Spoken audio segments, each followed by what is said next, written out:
এক বাঁশিওয়ালা এসেছিল। তখন ফাল্গুন মাস। গাছে গাছে কত রং, কত শোভা, কত পাখির কলতান। নদীতে কি অপরূপ ছায়াময় ঢেউ, দূর পথে কি মায়াবী আলো, বাতাসে কি সুগন্ধ। এক বাঁশিওয়ালা এসেছিল। তার বাঁশির সুর মোমের আলোর মতো স্নিগ্ধ। তার বাঁশির শব্দ পাতা ঝরার মতো পেলব। তার বাঁশি কি করুণ, কি মোহময়।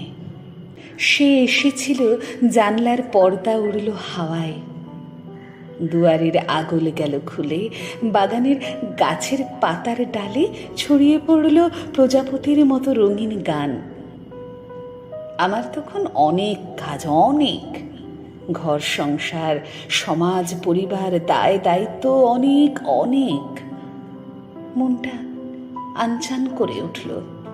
ভেতর থেকে কে যেন ঠেলা লাগালো, যাও যাও, দেরি করো না। কিন্তু আমার দেরি হয়ে গেল।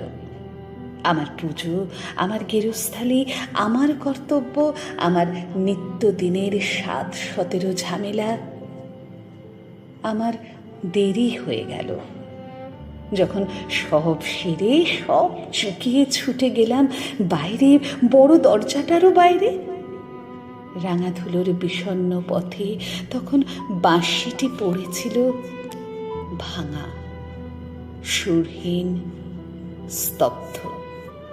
গোধূলির সোনালি আলোয় বাঁশিটিকে মনে হলো যেন এক ঝরা পাতা বুঝি। আমি আমার সবটুকু দিয়ে বাঁশিওয়ালাকে খুঁজলাম। সন্ধ্যা লগনে আকাশে ফুটে ওঠা প্রথম তারাটি বলল, আমি এখানে।